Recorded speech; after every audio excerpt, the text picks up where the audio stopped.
নমস্কার, সকলে কেমন আছো? আগের ব্লগে যেমনটা দেখেছিলে, আমরা গতকাল দুপুরবেলার দিকে এই হোমস্টেটাতে পৌঁছাই। Sunrise 360 degree. এটা সিটং 2 এ অবস্থিত। মানে আমরা এখন সিটং এ আছি। এটার নাম সানরাইজ 360 ডিগ্রি কেন বলো তো? এখান থেকে ভোরবেলার সূর্যোদয়টা খুব সুন্দরভাবে দেখা যায়, উপভোগ করা যায়। জানলা থেকে পর্দাটা সরিয়ে দিদি একটা ডাক দিতেই চোখটা খুলে দেখি সূর্যের আলোটা এসে সোজা মুখের উপরে পড়ছে, এবং যখন দরজা খুলে বাইরে বেরিয়ে আসি এই রকম সুন্দর মনে হলো মেঘের সাগরে ভেসে রয়েছি। আর তারপর কি, ফ্রেশ হতে না হতেই স্নেহা আমাদেরকে ডাক দিল চায়ের জন্য। তো চলো এই চাটা খেয়ে নিই, আমাদেরকে চট করে রেডি হয়ে বেরিয়ে পড়তে হবে। তার আগে আমরা ব্রেকফাস্টটাও সেরে নেবো এখান থেকেই। আমি চাটা নিয়ে যেখানটায় বসেছিলাম সেখানে ছিল এই বাচ্চাটা। আমাদেরকেও যত দেখছিল ততই লাফাচ্ছিল আদর পাওয়ার আশায়। উরি বাবারি, উরি বাবারি। আমরা সকলে রেডি হয়ে গেছি এবং ব্রেকফাস্ট করাও সকলেরই প্রায় হয়ে গিয়েছে। এবার সবাই যে যার ঘরগুলো আর একবার করে চেক করে নিয়ে আমরা বেরিয়ে পড়বো। এই হোমস্টেটা ছাড়তে বেশ একটু কষ্টই হচ্ছে। এক রাত্রের মধ্যে সবাই আমাদের খুব আপন করে নিয়েছে, বুঝতেই দেয়নি আমরা বাড়িতে নেই, অন্য কোথাও রয়েছি। এই জায়গাটায় ঘুরতে ঘুরতে মনে হচ্ছিল নিজের বাড়ির উঠোনে ঘুরে বেড়াচ্ছি। কারোর কোনো বাধা নিষেধ নেই, মানা নেই।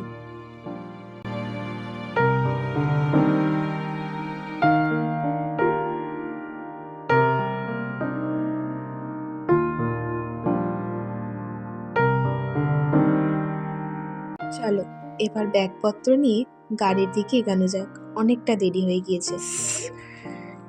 এখানে শুধুই মেঘ এখন আমাদের সামনে। এই দেখো এখানে কত পুচকি পুচকি মুরগি ঘুরছে, ছোট্ট ছোট্ট।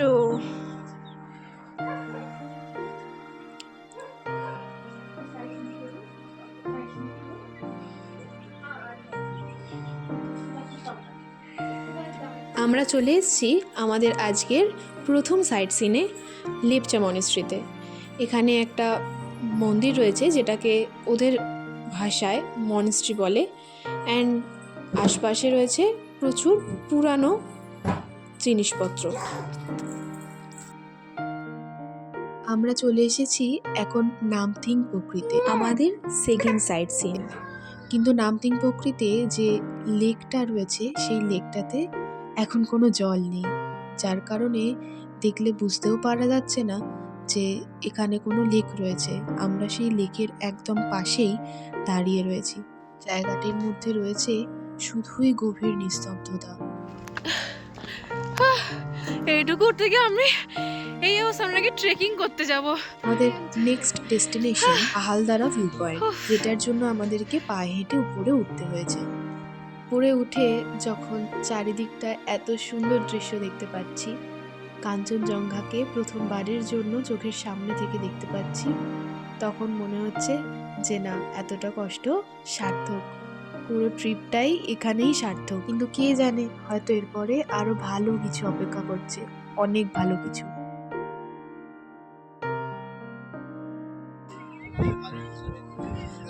জানি না দেখতে পাওয়া যাচ্ছে, বাট আমরা দেখতে পাচ্ছি। এই জায়গাটায় পৌঁছে শুধুই বারবার মনে হচ্ছে যেন নিজের স্বপ্নের দুনিয়ায় চলে এসেছি। যেগুলো ভাবতাম দেখতাম এতদিন ফোনেতে, সেগুলো এখন নিজে দেখছি, সেই জায়গায় এখন নিজে দাঁড়িয়ে রয়েছি।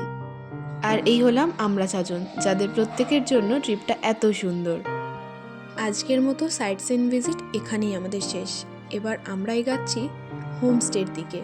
আমাদের লাঞ্চও এখনো হয়নি, আর আমাদের পৌঁছাতেও প্রায় 1 ঘন্টার মতো সময় লাগবে। আজ হোমস্টেতে আসতে বেশ অনেকটা দেরি হয়ে গিয়েছে, তাই আমরা সোজা লাঞ্চে বসেছি। কাঞ্চনজঙ্ঘাকে দেখা যাচ্ছে না।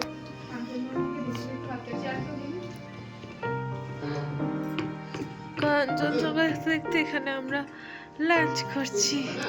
আর এই যে আমাদের পেটুক মশাই নুন ভাত খাচ্ছে। আগের দিনের মতোই আজও আমরা সবাই মিলে বেরিয়েছি অন্ধকার নামার আগেই চারপাশটা ভালো করে ঘুরে দেখার জন্য। একটু চারপাশটা ঘুরে নিয়ে হোটেলে গিয়ে তোমাদের জন্য একটা সারপ্রাইজ রয়েছে, সঙ্গে দিদির জন্য। মোমো থেকে খিদে পেয়েছে?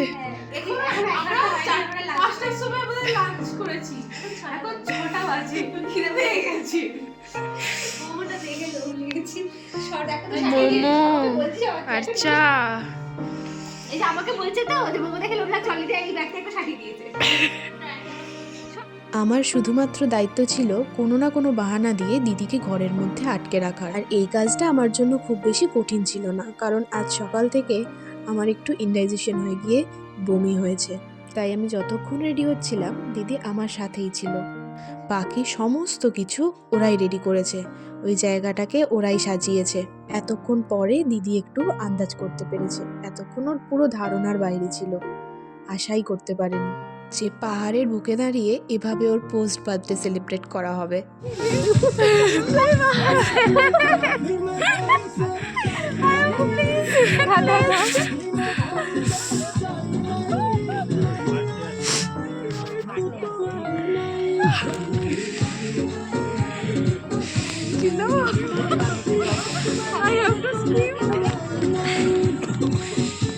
আমার হাত কাঁপছে, খুব হাত কাঁপছে।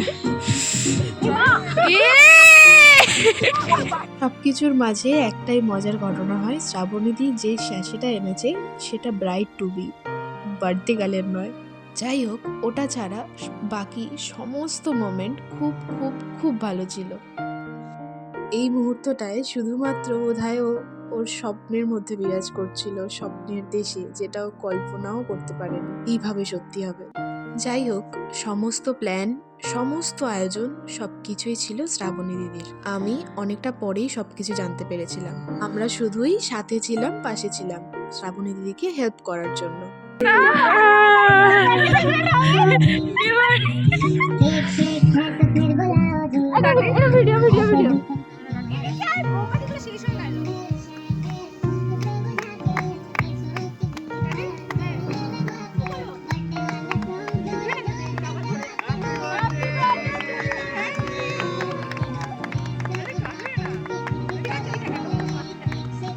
আমাদের সঙ্গেই এই হোমস্টেতে রয়েছেন যে আঙ্কেল আন্টি দিদি, সকলে মিলে দিদিকে বার্থডে উইশ করে এবং আমরা খুব অবাক হয়ে যাই তখন হঠাৎ করেই বার্থডে সং বেজে ওঠে। যাই হোক, বলাই হয়নি এই হোমস্টেটার নাম হলো বীরেন রায় হোমস্টে। অথচ যেখানে বারবিকিউ হচ্ছে সেখানেই আমরা রয়েছি এবং সেই আগুন থেকেই আমরা আগুন পোহাচ্ছি। প্রচণ্ড ঠান্ডা। বনফায়ার হয়তো ওরা একটু পরে নিজেরাই অ্যারেঞ্জ করে দেবে। এই যে আমাদের বারবিকিউ এখানে রেডি হয়ে গেছে, আর এখানে এখনো হচ্ছে বাকিদের জন্য।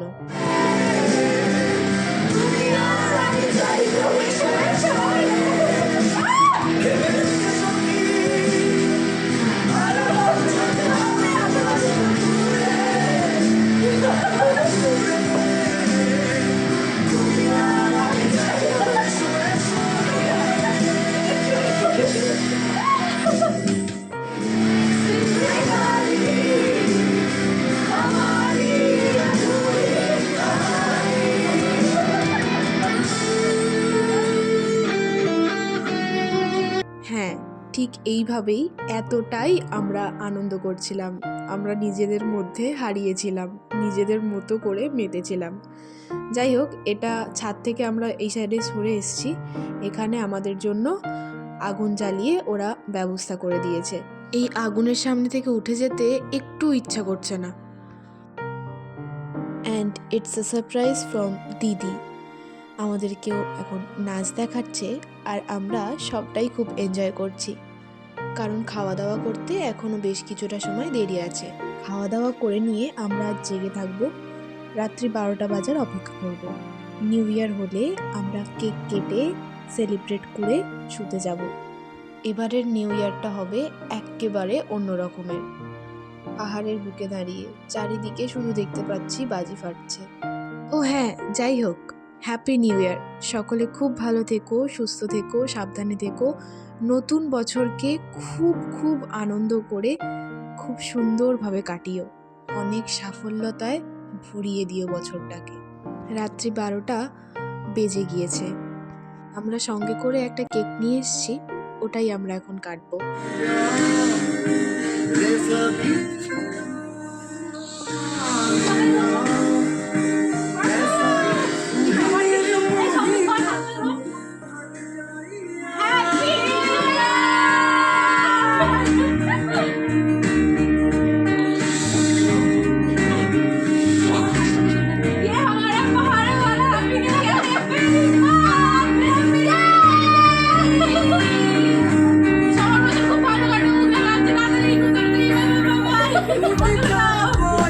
তো চলো, আবার দেখা হচ্ছে নতুন বছরে আমাদের ট্রিপের অন্য নতুন একটা ভিডিও নিয়ে।